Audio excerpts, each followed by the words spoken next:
ошону менен катар ошо кыргыз тилди өнүктүрүүдө кыргыз тилди өз салымын кошуп келечекке жеткирүүдө ушул эки кымбаттуу инсаныбыздын жакшылыктары болуп атат.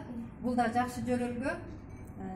Бул эки кыз жөнүндө айтууга көп нерсе себептер толтурат. Эми мен кыскача айтып кетейин. Айсалкын Сыдыкбекова эженин бүгүнкү чыккан могул жакшынакай китеби кут болсун, эжеке жук болсун, ар дайым эле чыгармачылыктын үстүндө элди тамшандырып, ырларыңыз шакардай кайнап, өнө бериңиз. Рахмат. Ошону менен катар Бактыгүл Курманалиева кызыбыз бар.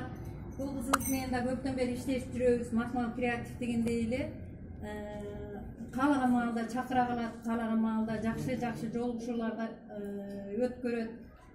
Бактыгүл бүгүн 2 майрам экен сага. Туулган күнүң өздүк майрамың кут болсун. Жана чыгармачылык ийгилик каалайм. Дайыма бирге бололу. Башчылык